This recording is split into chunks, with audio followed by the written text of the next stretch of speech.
The death of King Henry V in 1422, consequences for England and the 100 Years' War. The death of King Henry V of England in 1422 marked a significant turning point in English and European history.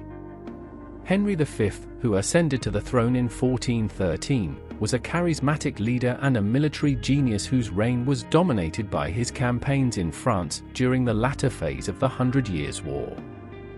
His untimely death at the age of 35 abruptly ended a period of English ascendancy in France, and the consequences of his passing reverberated through the political, military, and diplomatic landscapes of both countries for decades. Henry's victory at the Battle of Agincourt in 1415 and his subsequent conquests had placed England in a dominant position, and the Treaty of Troyes, 1420, established him as heir and regent of France. This had raised expectations that England would soon achieve a lasting victory in the 100 Years' War, making his death a dramatic and destabilizing event. Henry's death not only shattered English hopes for a swift conclusion to the conflict but also boosted the morale of French factions resisting English domination. The sudden loss of a strong and determined leader created a void that his successors struggled to fill, affecting the balance of power between England and France for years to come. The death of Henry V in 1422 precipitated a series of events that exposed the inherent weaknesses of the English position in France, undermined the stability of his newly established dual monarchy, and ultimately contributed to the protracted conflict and political upheaval that characterized the later stages of the 100 Years' War. The circumstances of Henry V's death. Henry V died unexpectedly on August 31, 1422, at the Château de Vincennes near Paris. The cause of his death is still debated by historians, but contemporary accounts suggest that he succumbed to dysentery, a common affliction among soldiers and travelers in the medieval period. Some sources, like the chronicler Jean de Wavrin, also mention fever and other symptoms that may have been exacerbated by the grueling conditions of the campaign. Henry had been actively campaigning in France since his famous victory at Agincourt in 1415, which had solidified his reputation as one of England's greatest military leaders. By the time of his death, he was at the height of his power, having won significant victories and secured the Treaty of Troyes in 1420, which made him heir to the French throne and regent of France on behalf of the ailing King Charles VI. Henry's death came at a critical juncture. He was preparing for a final campaign to consolidate English control over the remaining French territories not yet under his rule. The suddenness of his death caught both his allies and his enemies by surprise, leading to shock and uncertainty in England and France. In England, there was immediate concern over the succession, given that his heir, Henry VI, was an infant. In France, Henry's demise created an unexpected opportunity for those opposed to English rule to regroup and resist. Charles VII, the Dauphin, reportedly saw Henry's death as a divine signal of England's impending downfall, strengthening his resolve to reclaim his rightful throne. Joan of Arc, who would soon emerge as a key figure in the French resistance, is said to have believed that Henry's death was a sign of God's will favoring the French cause. Henry's death not only halted plans for further conquest, but also created a leadership vacuum at the heart of the English war effort. The absence of his authoritative presence weakened English morale and emboldened French resistance, setting the stage for a dramatic shift in the dynamics of the ongoing conflict. Immediate consequences for England and France. The death of Henry V had immediate and profound consequences for both England and France. In England, it led to a period of regency, as Henry VI was an infant, incapable of ruling independently. The governance of England and the English-held territories in France was entrusted to a council of nobles, led by Henry's brothers, John, Duke of Bedford, and Humphrey, Duke of Gloucester. This arrangement, however, was inherently unstable. The regency was marked by internal divisions and factionalism, as the nobles vied for influence and power. Without the unifying presence of Henry V, whose personal leadership had commanded respect and loyalty, the English court became increasingly fragmented. The power vacuum created by Henry's death exacerbated pre-existing tensions among the English nobility. John, Duke of Bedford, was appointed regent of France and took charge of the war effort across the Channel, while Humphrey, Duke of Gloucester, was named protector of England. The division of responsibilities, while practical on paper, led to significant conflicts of interest. Gloucester's confrontational style and his ambitions to assert greater authority in England often clashed with Bedford's more diplomatic approach in France. The lack of a central, authoritative figure in English governance weakened the decision-making process, contributing to a sense of disarray and indecisiveness in both realms. In France, Henry's death emboldened those opposed to English rule. The Treaty of Troyes had been deeply unpopular among many French factions, particularly the Armagnacs, who remained loyal to the Dauphin Charles, the disinherited son of Charles VI. Henry V's death provided a critical opportunity for the French resistance to regroup and reorganize. The Dauphin Charles, later Charles VII, was able to capitalize on this moment of English vulnerability to strengthen his position. His supporters were buoyed by the belief that the death of the English king would herald a change in fortunes in the ongoing conflict.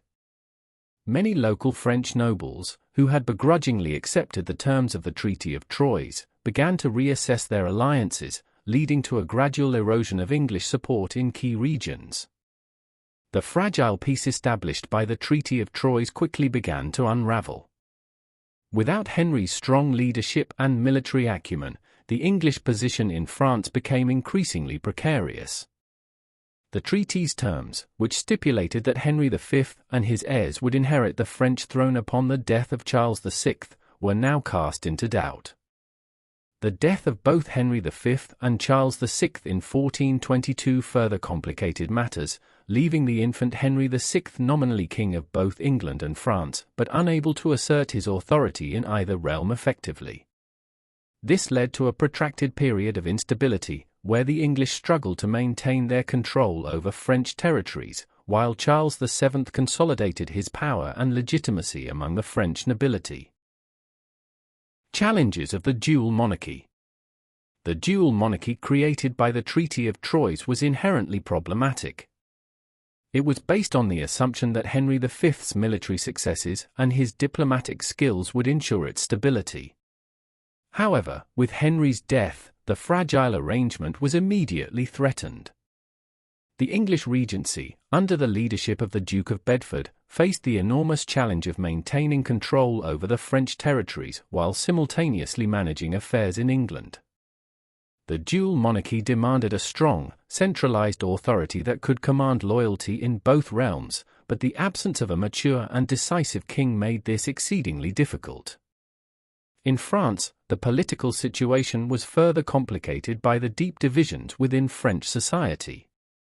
The Armagnac and Burgundian factions had been in conflict for years, and while the Treaty of Troyes had aligned the Burgundians with the English, this alliance was tenuous and primarily opportunistic. The death of Henry V undermined this alliance, as many Burgundians began to reconsider their position and entertain the possibility of rapprochement with the Dauphin Charles. The English faced significant administrative and logistical challenges in maintaining the dual monarchy. Governing distant territories like Normandy and Aquitaine required substantial resources, and communication between England and its continental holdings was often slow and unreliable. The cost of maintaining garrisons and defending against French counterattacks strained the English treasury, leading to frequent financial crises. The Regency Council was forced to impose new taxes, which led to domestic unrest and resistance among the English populace. Moreover, the English administration in France had to navigate complex local politics, dealing with both English loyalists and hostile French factions. The inability to establish a stable governance structure further weakened the English position in France and made it increasingly difficult to enforce the terms of the Treaty of Troyes. The lack of a strong English monarch to enforce the treaty's terms also emboldened Charles VII, who was able to rally support among French nobles and consolidate his position in the south of France. His coronation at Reims in 1429, following the intervention of Joan of Arc, marked a turning point in the Hundred Years' War. Charles' ability to present himself as the legitimate king of France, in contrast to the infant Henry VI, helped to galvanize French resistance and undermine English claims to the French throne. The challenges of maintaining the dual monarchy, therefore, exposed the limits of English power and highlighted the growing strength of French nationalism and resistance. Impact on the Hundred Years' War. Henry V's death significantly altered the course of the Hundred Years' War. Under Henry's leadership, England had achieved a series of stunning military successes, most notably the victory at Agincourt, which had bolstered English morale and established a strong foothold in northern France. His strategic acumen, charismatic leadership, and ability to maintain discipline among his troops had been central to these successes. His death left a vacuum in military leadership that was not easily filled. The Duke of Bedford, Henry's brother, assumed command of the English forces in France and attempted to maintain the momentum of the English war effort. Bedford was a competent leader, but he lacked his brother's charisma and the same level of authority over the English nobility and military. Bedford's position was further weakened by the need to divide his attention between France and England, where political instability and factionalism were on the rise. His reliance on Burgundian support, which was increasingly uncertain, further complicated the English war effort. The Burgundians, recognizing the precariousness of the English position, began to hedge their bets and negotiate with both sides. The death of Henry V also changed the strategic calculus for both sides. For the English, the initial reaction was to hold on to what had been gained and to maintain the terms of the Treaty of Troyes. However, this proved increasingly difficult in the face of growing French resistance and the financial strain of maintaining garrisons and conducting military campaigns in hostile territory. The English government found itself under increasing pressure, both militarily and financially, as it struggled to support the war effort without the strong, centralized leadership that Henry V had provided. For the French, Henry's death was a rallying point. It allowed Charles VII to consolidate his position and build alliances, including with the powerful Duchy of Burgundy, which had previously supported the English cause. Joan of Arc's arrival on the scene in 1429 provided a further boost to French morale and was a turning point in the war. Under her leadership, the French achieved several important victories, including the lifting of the Siege of Orleans and the coronation of Charles VII at Reims. These victories shifted the momentum of the war in favor of the French and began to erode the English position in France. Political instability in England. Henry V's death also had profound implications for the internal political situation in England. The Regency government established to rule on behalf of the infant Henry VI was inherently unstable. The division of power among Henry V's surviving brothers, particularly John, Duke of Bedford, and Humphrey, Duke of Gloucester, created tensions and factionalism within the English court. Bedford, stationed in France, was focused on maintaining English holdings there, while Gloucester, as Lord Protector of England, dealt with the political situation at home. Their differing priorities and personalities led to frequent conflicts and undermined the coherence of English governance. Gloucester's confrontational style and his tendency to overstep his authority alienated many of the English nobility and created further divisions within the government. Additionally, the minority of Henry V meant that England was ruled by a council of nobles who often had competing interests and ambitions. This lack of unity weakened the government's ability to make decisive decisions, both in domestic affairs and in the prosecution of the war in France. The political instability in England was exacerbated by economic difficulties. The cost of the war in France placed a heavy burden on the English treasury, leading to increased taxation and widespread discontent among the population. The government's financial troubles were compounded by the frequent devaluation of currency and the inability to raise sufficient revenue to fund the war effort effectively. These economic pressures contributed to a growing sense of dissatisfaction with the Regency government and increased tensions between different factions of the English nobility. Furthermore, Local uprisings and unrest, such as the Southampton Plot of 1415 and later conflicts in the Welsh Marches, demonstrated the fragility of England's internal stability during this period. Legacy and long-term consequences. The death of Henry V in 1422 had long-term consequences for both England and France. In England, it marked the beginning of a period of political instability and internal conflict that would eventually culminate in the Wars of the Roses. The weakness of the Regency government, combined with the factionalism and economic difficulties of the period, set the stage for future conflicts over the succession and the legitimacy of the monarchy. The absence of a strong monarch created an environment where rival factions within the English nobility could vie for power, leading to decades of political turmoil. Henry VI, who eventually took control of the throne in his own right, proved to be a weak and ineffective ruler. His inability to assert authority and his frequent lapses into mental illness further undermined the stability of the English government and contributed to the outbreak of civil war. The political turmoil of the mid-15th century can thus be traced back, in part, to the vacuum of leadership created by Henry V's untimely death. His death deprived England of the strong, decisive leadership needed to navigate the complex challenges of the time, leaving the country vulnerable to internal divisions and external threats. In France, Henry V's death provided a crucial opportunity for the French to reverse their fortunes in the 100 Years' War.